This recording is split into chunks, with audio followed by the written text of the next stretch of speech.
저희들 가운데 귀한 날 허락해 주시고 예배할 수 있는 귀한 마음, 귀한 자리 우리 가운데 허락하심을 하나님 감사합니다.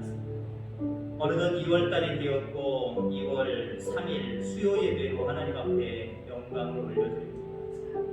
그동안 1월달 동안은 여러가지 모습 가운데 코로나로 인하여서 이곳에 함께 모이지 못했을 주간들이 많이 있었고 또 모인다고 했을지라도 절반의 성도들로 나누어서 예배드리 왔습니다. 이제 2월달부터 저희들 정상적으로 이 성전에서 예배드리기를 원합니다. 바라고 원하는 것은 코로나가 속히 물러갈 수 있도록 인도해 주셔서 마음껏 예배할 수 있도록 인도하여 주옵소서. 아직도 여러가지 많은 어려움들과 장애들이 있지만 신령과 진정으로 하나님 앞에 끌어엎드릴 수 있는 우리 성도들 되게 하여 주옵소서. 오늘 이렇게 하나님 주님 앞에 끌어엎드리고 주님을 의지하는 사랑하는 귀한 권속들을 축복하여 주시고 오늘도 큰 은혜가 넘치는 복된 시간 되게 하여 주옵소서.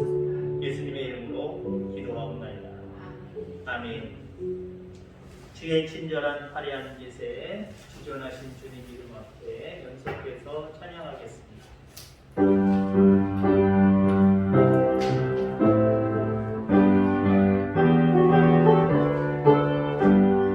주의 친절한 화려한 빛에 우리 마음이 평안하리니 항상 기쁘고 복이 되겠네.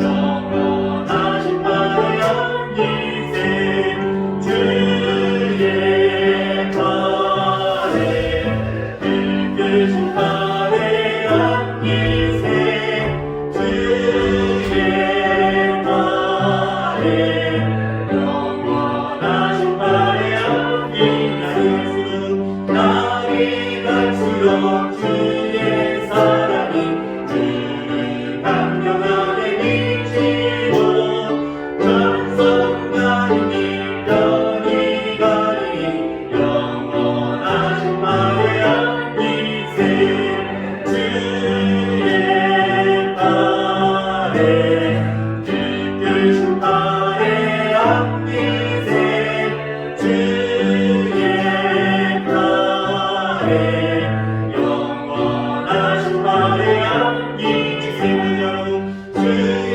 보좌로 나아갈 때에 뒷모참 빗소리 외치고 겁과 두려움 없어지니 영원하신 화려한 빛에 주의 발에 빛으신 화려한 빛에 주의 발에 영원하신 화려한 빛에 주의 발에 빛으신 화려한 빛에 주의 발에 영원하신 화려한 빛에 지존하신 주님 앞에 모든 뜻보다 경배 거룩하신 주님 보좌 앞에 엎드려 절하세. 예수 그리스도 예수는 주 하나님의 영이요 경배드리니 지존하신 주님 이름 앞에 모든 뜻보다 경배 거룩하신 주님 보좌 앞에 엎드려 절하세. 예수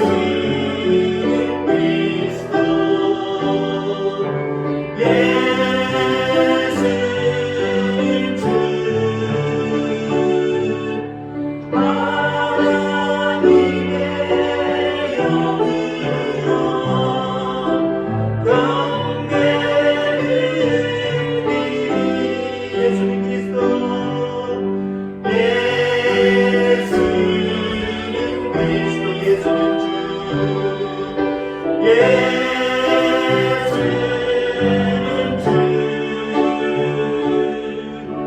하나님의 영으로 경배드리리. 다시 한번 지존하신 주님 이름 앞에 모든 다 경배. 거룩하신 주님 보좌 앞에 엎드려 절하세. 예수는 그리스도 예수는 주 하나님의 영으로 경배드리리. 예수는 그리스도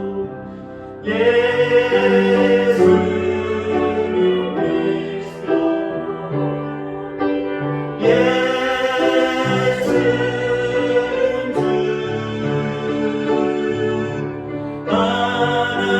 하나님의 영으로 경배드리리.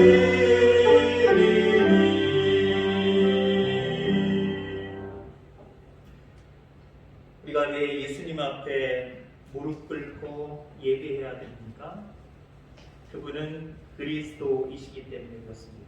그리스도는 물에서 건져내다라고 하는 의미가 있습니다. 한마디로 우리가 예수님께 예배할 이유는 우리를 구원해 주셨기 때문이고, 예수는 주, 그리고 또 그 그리스도라고 하는 의미 속에는 그분이 주인이시며 또 우리의 영원한 생명을 구원해 주실 거라고 하는 의미가 있습니다. 그렇습니다. 나를 이미 죄악에서 구원해 주셨기 때문에 또 이 세상 모든 험악한 모든 모습 속에서도 우리를 인도하시고 결국 우리를 영원히 살게 하실 것이기 때문에 우리는 어떠한 상황 가운데도 주님께 예배하는 삶을 살아가야 합니다. 물론 코로나가 아직도 계속해서 창궐한 상태에 있습니다. 그러나 우리의 예배는 멈출 수 없습니다. 2월 달부터는 조금 어려운 부분들도 있지만 위생에 힘쓰면서 함께 교회에 나와서 예배드리겠다, 예배드리자라고 하는 그런 선포를 했지요. 우리 교회 가운데 예배가 다시 회복되게 하여 주옵소서. 예배에 올인하고 예배에 전심할 수 있는 우리 모든 성도님들이 되게 하여 주옵소서. 오늘도 나 자신도 시간에 여유가 있어서 온 것이 아니라 예수가 그리스도이기 때문에, 예수가 주이기 때문에 이렇게 왔습니다. 하나님, 나를 받으시고 오늘 나에게 큰 은혜를 허락하여 주옵소서. 우리 교회를 위해서, 여러분들 자신을 위해서 우리 주여 작게 부르고 작은 목소리로 함께 기도하겠습니다.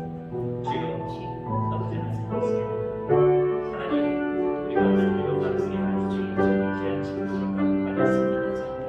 이 세상에 있는 경제를 이루었습니다. 하나님 앞에 우리가 예배할 수 있도록 하나님을 주셨습니다. 우리 특별한 기회입니다. 하나님 선택하여 주시면 하나님 주신 우리가 되는 것이지만 하나님의 삶과 하나님 예비하는 귀한 친구, 귀한 그 자리, 사랑을 주시는 하나님의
하나님 감사합니다. 이곳에 나와 예배하는 우리 모든 심령들을 하나님 안아주시고 품어주시고 하나님 우리의 모든 앞길 위에 우리의 몸과 마음과 가정과 삶 가운데 하나님께서 보증이 되어주셔서 늘 인도하시고 이끌어 가시옵소서. 시종을 주께 의지합니다. 거룩하신 예수님의 이름으로 기도하옵나이다. 아멘. 하나님 말씀 보겠습니다. 하나님 말씀 창세기 15장 1절.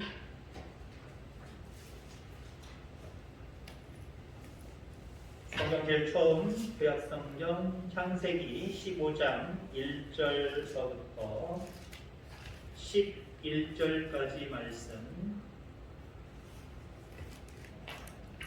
교독하겠습니다만 여러분들은 최대한 짧게 하셔도 상관없습니다. 1절부터 11절 교독하도록 하겠습니다. 이후에 여호와의 말씀이 환상 중에 아브라함에게 임하여 이르시되 아브라함아 두려워하지 말라. 나는 네 방패요 너의 지극히 큰 상급이니라.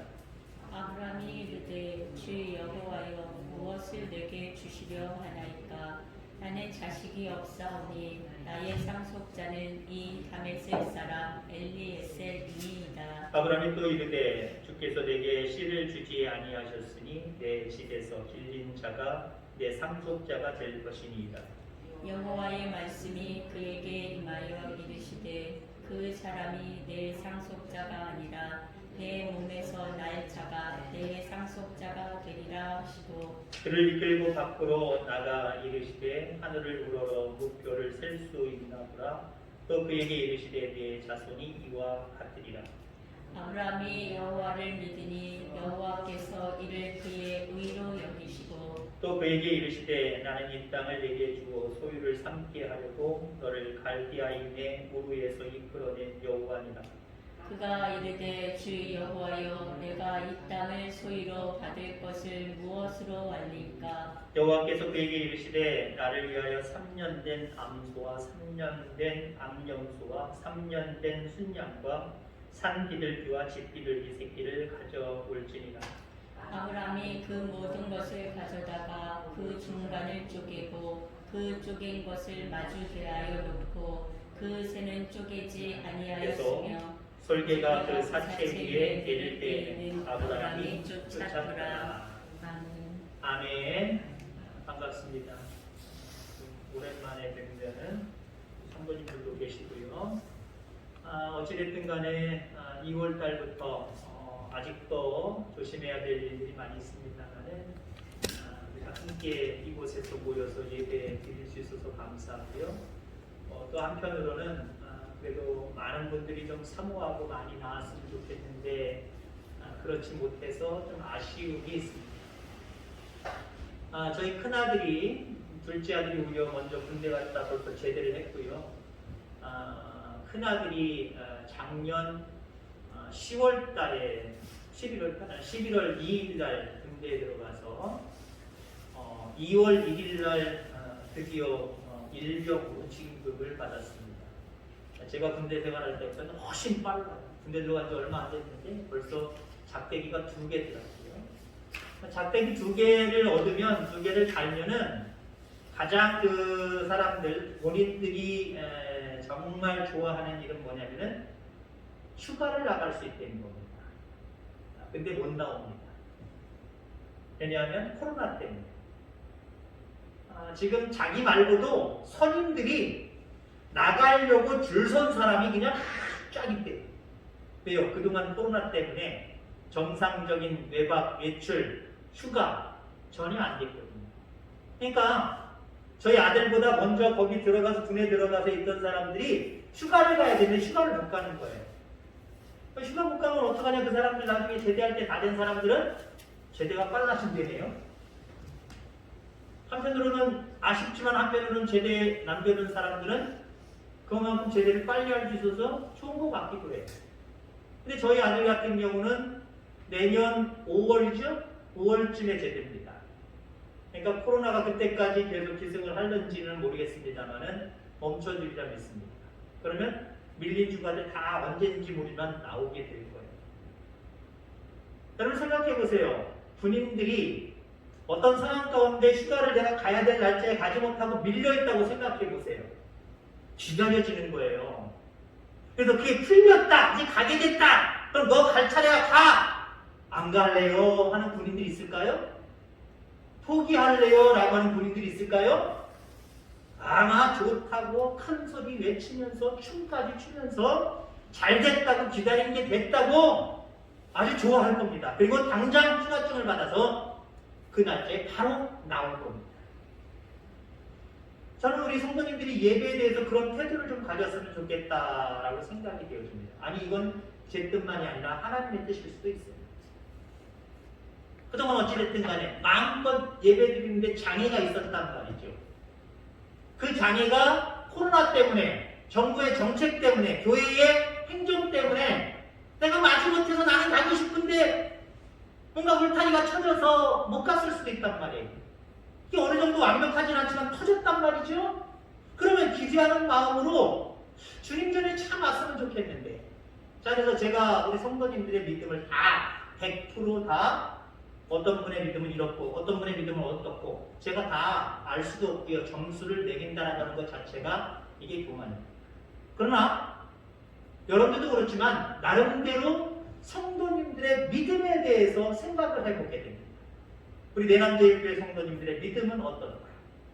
도대체 어떤 믿음을 갖고 계신 걸까? 그러면서 나름대로 완벽하진 않지만 보여지는 게 있단 말이에요. 보여지는 부분을 가지고 정확하게 점수를 매길 수는 없지만 아쉽다. 참 넉넉하네. 참 좋다. 라고 하는 분들은 죄송하지만 소수인 것 같아요. 대부분 안타까운 모습으로 좀 더 믿음의 점수가 올라갔으면 좋으실 텐데 그렇게 믿음이 없으시지? 안타까워하는 모습들이 상당히 많다라고 하는 거죠. 여러분에게 가장 중요한 게 뭡니까? 인간에게 가장 중요한 것이 무엇입니까? 뭐 공통된 답이 나올 수도 있겠습니다만은 어쩌면 각각 다른 답이 나올 수도 있을 겁니다. 그런데 여러분들 모든 인간은 내가 가장 중요하게 생각하는 게 뭐지? 라고 이야기할 때 공통된 부분들이 많이 있을 거예요. 뭐 생명이라고 여긴다면은 공통된 분들 많을 거고요. 요즘은 뭐 예전서부터 그랬습니다만 물질 많는 시대 돈이다 라고 대답하는 사람들도 아마 상당히 많을 겁니다. 여러분들 그런데 우리 믿는 사람들은요, 우리가 살아가는데 가장 중요한 것이 무엇이냐 라고 질문을 받을 때 질문 스스로를 여러분들에게 했을 때 대답은 믿음이다 라고 대답하셔야 돼요. 믿음이 가장 중요합니다. 세상의 어떤 환경, 세상의 어떤 특정한 물질, 물건 그것도 중요할 수도 있어요. 그런데 정말 이 세상에서 가장 중요한 것은 믿음입니다. 그 믿음을 가지고 있고 그 믿음을 성장시키는 성도는요, 생명을 얻어요. 영원히 살아요. 하나님 앞에 상급을 받아요. 대단한 거 아닙니까? 근데 그걸 떠나서 믿음을 제껴놓고 세상에서 중요하다고 생각하는 여러 가지 일들이 있는데 그것이 우리에게 영생을 가져다 줍니까? 하늘의 상급을 쌓아주게 합니까? 그저 이 땅에서 조금 편리할 뿐이고 조금 어깨 으쓱거리고 남한테 자존심 안 상하고 자존감 높이면서 살아갈 수 있을 정도 아닙니까? 그것과 좀 만족하지 마시고요. 여러분, 내가 살아가는 데 있어서 가장 소중한 것은 믿음이다. 이러한 여러분들 답을 가지고 살아가는 저와 여러분들 다 되기를 주의 이름으로 축원합니다. 믿음은 거룩한 말투가 아니에요. 물론 믿음을 가졌기 때문에 믿음은 우리를 변화시킵니다.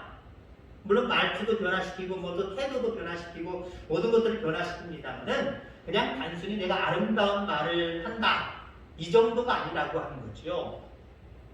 믿음은 하나님을 향한 나의 삶의 태도입니다. 삶의 태도가 변하지 아니하고 나는 믿음이 있다라고 생각하는 것, 이거 틀리는 경우가 상당히 많아요. 자기는 믿음이 있다라고 생각할지 모르지만 하나님이 말해보실 때 믿음이 없는 세대여라고 어쩌면 책망할 수도 있어요. 진정한 믿음은 겉으로 드러나는 것들도 변화되는 것도 필요하지만 더 본질적으로 우리의 삶의 태도가 바뀌어야 된다라고 하는 겁니다. 근데 사실 여러분들 내 삶의 태도가 바뀐다는 게 쉽지 않아요. 참 쉽지 않아요. 모든 만물 중에 가장 변화시키기 어려운 게 인간이랍니다. 짐승 힘들지만 쉽게 바꿀 수 있어요. 노력하면, 인내하고 노력하면 짐승들이요, 암만 IQ가 낮아도, 인간보다 낮아도요, 훈련시키고 잘 달래면요, 짐승들 훈련 잘 돼요. 변화돼요. 근데 사람이 잘 안 변화돼요. 그래서 예수님을 믿고 만났어도 악의 길에 서고 악행을 저지르는 사람들이 상당히 많을 수가 있다는 겁니다. 자, 믿음은요, 분량도 중요하지만 믿음에 있어서 가장 중요한 것이 무엇이냐? 대상입니다. 대상. 앞에 우리 교회 정면은 아닌데 약간 옆집 아주머니네 담벼락 쪽으로 저쪽 바깥쪽에 정식적으로 프레임카드를 붙이는 곳도 있지만 거기는 돈을 내야 되고 그 다음에 그 협회에다가 다 허락을 받아야 되거든요. 그래서 그 나무 사이에다가 매달는 게 있어요. 교회 옆에 이렇게 매달아오는 프레임카드가 있는데 제가 읽어드릴게요. 거해 스님의 명복을 빕니다. 어느 절인지 모르지만 거해 스님, 제가 거해 스님을 갖다가 지금 여기다 설교에 넣어서 죄송합니다. 그건 알지 못하지만 혹시 설교를 듣는 일반인들이 목사가 알지도 못하는 스님 가지고 돌아가셨지만 인격을 모독하고 있다라고 이야기할지 모르겠습니다만은 거해 스님의 명복을 빈답니다. 그래서 몇 년도부터 몇 년도까지 사셨던 거를 거기 적어놨더라고요. 제가 따져보니까 84세를 살다가 돌아가셨어요. 뭐 장수라고 할 수도 없고 장수가 아니라고 이야기할 수도 없지만 여러분들 그분은요, 어쩌면 목회자의 길을 걸어가는 저보다 더 고행의 길을 걸어갔고 세상의 것들을 다 포기하고 정말 열심으로 살아왔을지도 몰라요.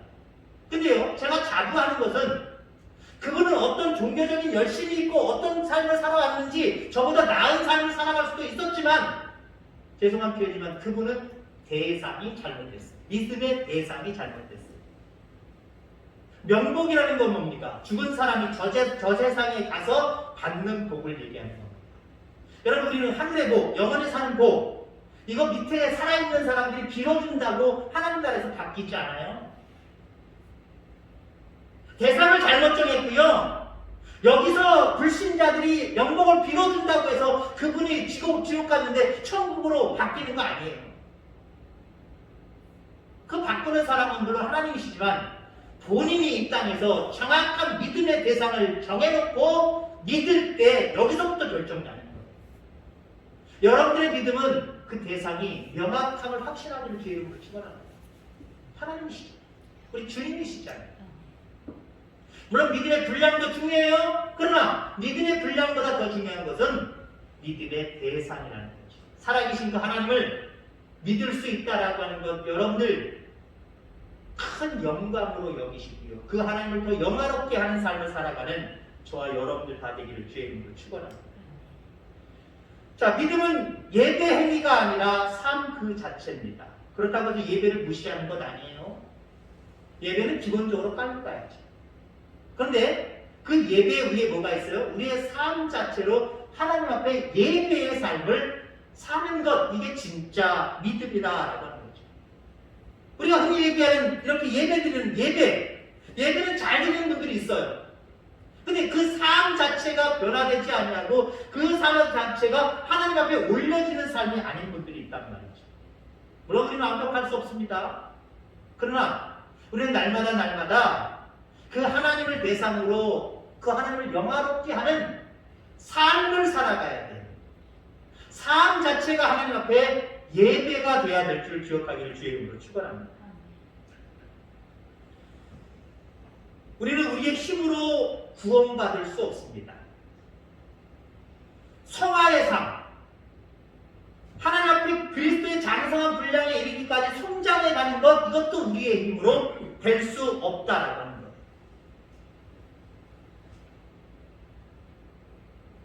그래서 우리가 하나님 앞에서 해야 할 진정한 헌신이 있어요. 그 진정한 헌신은요, 십자가 앞에서 날마다 죽는 거예요. 헌신의 시작은요, 내가 헌신해야지 라고 하는 다짐에 있지 않아요. 각오에 있지 않아요. 왜? 앞서도 얘기했지만 우리는 하나님 앞에 영광을 돌리고 하나님이 원하시고 뜻하시는 삶을 살아갈 능력이 안 되는 사람들이에요. 아, 내가 예수 믿었으니까 내가 변화돼야지. 내 의지로, 내 노력으로 안 됩니다. 더군다나 성화도 안 되지만 구원을 우리가 완성시킬 수가 없어요. 우리를 성화하게 하고 성장하게 만들고 결국 영원한 생명의 나라에 이르도록 하시는 분은 결국 하나님이십니다. 그 하나님 앞에 우리는 날마다 제목의 말씀처럼 매 순간마다 죽어져야 돼. 매 순간마다 죽어져야 돼. 내가 아무리 큰 결단을 가지고 결단을 했어도요, 십자가 앞에서 내 자신이 죽지 않으면요, 금방 원래 상태로 돌아가. 금방 원래 상태로 돌아간다니까요. 이 성경책이 오래되면 오래될수록 어때요? 여러분들 때가 물으면서 여기가 약간 부풀어 오르고 결국 옆에가 이렇게 막 접히잖아요. 저도 보면 접힌 게 많아요. 어떨 때 막 성경 읽다가도 한 손으로는 이미 이상하게 손버릇이 이렇게 와서 여기 풀고 앉아있어요. 서쪽으로. 이런 것들이 한 번 접히면 잘 안 풀려져요. 잘 안 풀려져요. 근데 여러분 복원력이 좋다라고 하는 것들 있잖아요. 복원력. 원래 상태로 돌아가는 그 힘이 좋은 것들 있잖아요. 종이는 접으면 안 풀어지지만 여러분 매트리스 같은 거 뭐 있잖아요. 여러분 푹신푹신한 거, 길쭉한 것들은 짧은 것도 물론 있습니다만 그거 한번 접어보세요. 누르고 있는 동안은 그대로 있을 수 있어요. 거기서 일어나 보세요. 툭 다시 원래로 돌아갑니다. 우리 인간이 그렇단 말이에요. 내가 아무리 노력하고 내가 아무리 다짐하고 각오하고 결사각오를 한다고 할지라도요, 우리의 그러한 모습들은 오래가지 않는다라고 합니다. 그래서 매 순간마다 죽을 줄 아는 성도가 믿음의 성도입니다. 하나님을 기쁘시게 할 수 있는 성도예요. 매 순간마다라고 말씀드렸습니다. 우리 그리스도인들이 착각하는 것 중에 하나가 뭐예요? 한 번 믿음을 가지고, 한 번 뜨거웠던 믿음을 가지고 영원토록 간다라고 생각하고 있는 그런 착각이 있다는 거예요. 예전에 내가 크게 은혜 받았던 그것 가지고 계속해서 그 믿음을 가지고 그것만 가지고 신앙생활 하려는 분들이 많이 있어요. 죄송하지만 특히 어떤 기적적인 은혜를 체험하신 분들이 그 체험한 것만 가지고 자기는 대단한 큰 믿음을 가진 것처럼 그렇게 믿음 생활하는 분들이 있어요. 날마다 죽는 거예요. 날마다 죽는 건 이제 막 믿기 시작한 성도에게만 해당되는 내용입니까? 아니요. 목사도 매 순간마다 죽어야 되고요. 장로님들도 매 순간마다 죽어야 되고요. 믿노라는 모든 우리 믿음의 성도들이요, 매 순간 죽지 않으면 우리는 믿음의 사람이 될 수 없어요. 끝까지 우리의 믿음을 지키고 결국 영원한 생명을 얻을 수 있다라고 확신할 수 없다는 사실 여러분 기억하기를 주의 이름으로 축원합니다. 지금은 영적인 전쟁의 시대입니다. 하나님이 야 이제 전쟁 끝났어, 지금은 평화의 시대야 라고 이야기하신 적이 없어요. 왜 지금 날마다 영적인 전쟁의 시대이냐? 악한 마귀가요, 하나님을 향한 우리의 믿음의 틈을 노리고 있기 때문에, 날마다 노리고 있기 때문에. 그래서 내가 스스로 십자가 앞에서 죽지 아니하고, 십자가 앞에서 죽는다는 건 뭐예요? 결국 그분이 내 안에 들어와서 사신다라고 하는 거거든요. 그 믿음은 그거예요. 내 의지로 살아가는 것, 이게 믿음이 아니라요, 나는 죽고 내 안에 주님이 오셔서 주님이 나를 주장해 가시는 것, 그게 믿음이에요. 그래도 틈이 깨지질 않아요. 더 넓혀지지가 않아요. 근데 내 힘으로, 내 노력으로, 내 의지로 내가 하겠다라고 하면요, 그 자체가 틈이 되거든요. 마귀에게 지는 거지요. 신앙의 싸움에서 우리는 실패하게 되는 거예요. 중간에 도태하게 될 수밖에 없다는 건 겁니다. 자, 그렇다면 사탄은 어떻게 우리를 공격해 올까? 물론 때로는 육체의 질병이라든가 환난이라든가 핍박이라든가 이런 모습으로도 공격을 해옵니다. 자, 그런데요, 나 마귀야, 나 사탄이야 드러내놓고 우리를 공격하지 않아요. 마치 하나님의 뜻을 가장해서 하나님의 뜻이냐 우리의 생각의 문을 두들게 해요. 우리의 이성의 문을 두들게 해요. 하나님 뜻대로 살지 않고 그 반대편으로 살아가는 사람, 누가 봐더라도 하나님 뜻이 아니라 하나님 기뻐하시는 모습이 아니라 엄청나게 비그리스도적인 행동을 일삼고 살아간다라고 하는 분들이, 그분들이 자기는 비그리스도인적이다라고 자기 스스로를 부르는 자십니까? 아니요. 사명 가지고 우리는 주님의 뜻을 위해서 살아갑니다. 그렇게 얘기한다니까요. 이미 사탄의 생각을 빼앗기고 그의 모든 삶을 빼앗겼음에도 불구하고 자기들은 인정 안 해요. 모른다고 해요. 여러분 거기까지 가면 큰일 나요. 그래서 지금 내가 어느 정도 믿음을 갖고 있는 이 순간 날마다 그 십자가 앞에 여러분들을 죽이며 살아가시길 바랍니다. 십자가 앞에서 죽는 것, 그게 믿음의 시작이고요. 그게 믿음의 또 완성이기도 해요.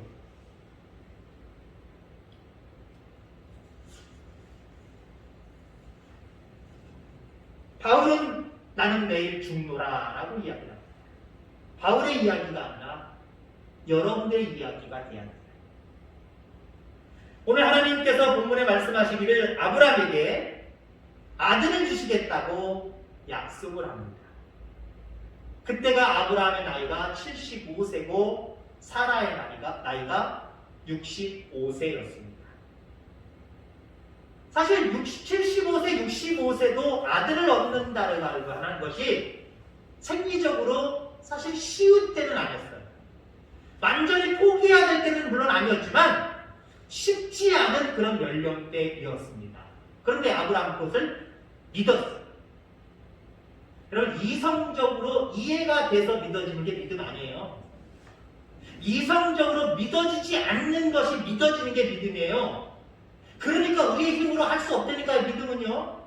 하나님이 우리 가운데 주셔야 되고, 다른 말로 표현하면 날마다 매 순간마다 죽음으로 내 속에 주님이 오셔야 아멘이 나오는 거예요. 아브라함의 믿음이 그랬어요. 아멘 했어요. 하나님의 말씀을 믿었어요. 근데 1년이 지나고 2년이 지나고 10년이 지나고 20년이 지나고 시간이 지나가기 시작을 합니다. 자, 그때 10여 년이 지났을 때, 그러니까 아브라함의 나이가 85세 정도였죠. 그의 아내 사라가 이제 더 이상 하나님의 말씀을 믿어지지 않는다는 거죠. 우리의 힘으로 될 수 없고 나의 힘으로 될 수 없기 때문에 나의 몸종을 주겠다라고 이야기합니다. 그래서 하가 몸종을 주지요. 그래서 태어난 아들이 이스마엘입니다. 그 이스마엘이 자기의 상속자인 줄 알았어요. 자기의 후손인 줄 알았어요. 그로부터 15년이 더 지나서 아브라함이 100세 때, 사라가 90세 때에 결국 하나님이 말씀하신 그 아들이 그 둘 사이에서 태어납니다. 이삭이었습니다.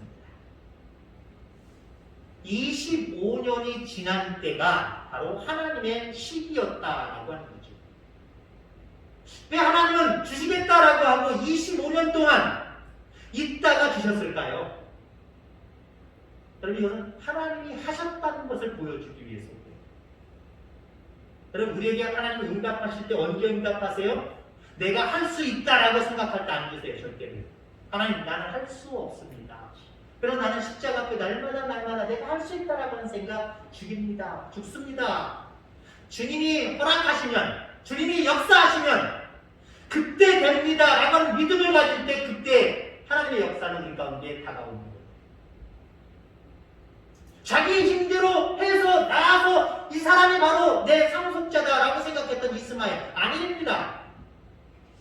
그리고 이제 포기되어질 수밖에 없는 그 상태 100살, 90살 이때 하나님은 그들에게 이삭을 주셨습니다.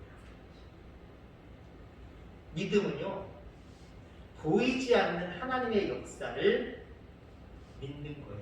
바라보는 거예요. 보이는 것을 보는 게 아니에요. 보이지 않는 것을 바라보는 게 믿음이에요. 그러면 보이는 것을 쉽게 따라가는 우리들의 모습 아닙니까? 보이는 것은요, 대부분 기다리지 않아요. 근데 보이지 않는 것은요, 기다려요. 기다려요. 이게 믿음이에요. 안 보이는 것을 믿으면서 보일 때까지 기다리는 거, 이게 믿음이라니까요. 근데 우리 보통 어때요? 믿노라 하면서 믿음을 가지고 하나님을 향하여 기도하고 하나님을 향하여서 마음을 쏟아놓지만 쉽게 우리 눈에 보여지는 게 있잖아요. 이게 마귀의 역사예요. 마귀의 실험이에요. 쉽게 넘어가지 마시길 바랍니다. 쉽게 안 넘어가는 방법 다른 건 없어요. 여러분들의 어떤 이성적인 판단력이 좋아서 이거 필요 없다니까요. 날마다 죽어야 돼. 매 순간마다 죽어야 돼요. 그리고 내 속에 주님이 들어와서 계셔서 있어야 판단할 수 있는 거예요. 분별할 수 있는 거예요. 사탄은요, 보이게 만들어요. 저기 보이네? 기다리지 않고 쫓아가게 만들어요. 근데 중요한 게 있어요.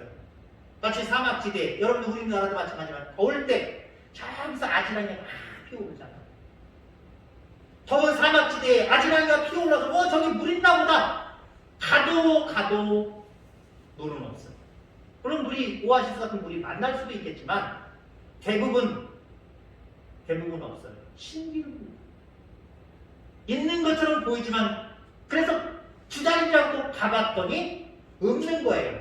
결국 더 지쳐서 생명의 위협을 느끼게 됩니다.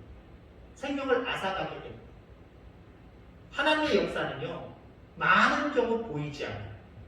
그걸 믿고 하나님 앞에 나아가는 것, 이게 믿음이에요. 그리고 오래 참고 기다리는 것, 이거 믿음이에요. 이거 우리 인간이 할 수 있나요? 아니요. 우리 인간은 감각적으로 보이는 것에 익숙해요. 그걸 금방 따라가게 되어 있어요. 근데 그건 귀한 것이 아니에요. 영원한 것이 아니에요. 생명이 아니에요. 다 썩어 없어질 것들이에요. 우리를 꼬이는 것들이에요. 우리를 속이는 것들이에요. 거기에 속지 않기 위해서 우리는 날마다 예배를 통하여 하나님 앞에 나아가서 여러분들 자신을 날마다 죽일 수 있기를 주의 이름으로 축원합니다. 나는 날마다 십자가에서 나의 자신을 죽습니다 라고 고백할 수 있는 저와 여러분들 다 되기를 주의 이름으로 축원합니다. 아브라함과 하갈 사이에서 태어난 이스마엘은 사람의 역사예요. 인간의 역사예요. 근데 아브라함과 사라 사이에 100살, 90살 때 낳은 이삭은 하나님의 역사입니다. 그리스도인들은요, 믿음의 사람들은요, 매 순간마다 십자가 앞에서 죽는 성도들은요, 하나님의 역사를 기다리고 하나님의 역사를 맛보면서 살아가는 사람들. 믿음이 없으면 없을수록 하나님의 역사 생각하지 않아요. 그걸 기다리지도 않아요. 인간의 역사를 따라서 살아갈 뿐이에요. 여러분들 어떻게 살아가시겠습니까? 여러분들 삶 가운데 인간의 역사만 자꾸 나타나고 하나님의 역사는 나타나지 않는 삶을 살기를 원하십니까? 물론 어떤 사람들은 그것도 좋다라고 이야기해요. 인간의 역사도 좋은 건 아니에요. 아니 우리 가운데 아들이 있는다라고 했는데 아들이 안 주셨어. 야 나 85세나 돼. 더 이상 낳을 수 있는 기록도 안 되고 생리적인 현상도 안 되고 아무것도 안 되는데 어떡할 거야? 에이 물론 우리 마누라가 우리 부인이 자기 몸좀 여종 손고 작아지고 결국 그렇게 해서 생산을 하자니까 좋아 아들이 하자. 그래서 아들 낳았어요. 얼마나 좋았을까요? 없었던 아들이 이스마엘이 생겼어요. 얼마나 좋았을까요? 그래서 세상에 많은 사람들, 때는 믿노라는 믿음의 사람들도요, 하나님의 역사를 기다리지만 그거 너무 오래 기다리는 것도 싫고 그래서 세상의 역사, 인간의 역사를 따라서 행동하고 쫓아가는 사람들 많아요. 여러분 그렇지 않기를 주의 이름으로 축원합니다. 그리스도인들은 하나님의 역사를 추구하고 하나님의 역사를 맛보며 살아가야 됩니다. 그러다가 결국 큰 하나님의 역사를 마지막에 만나게 되는데 그게 영원한 생명입니다.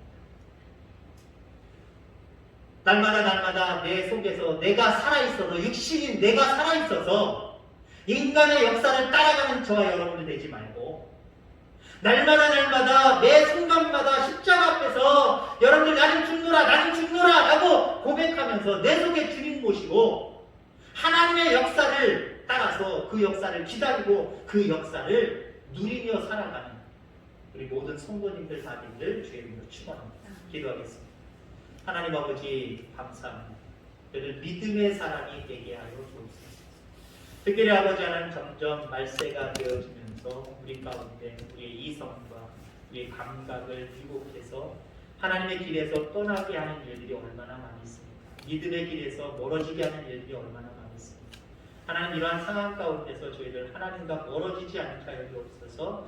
더욱더 하나님을 가까이 하며 믿음 가운데 살기 원합니다.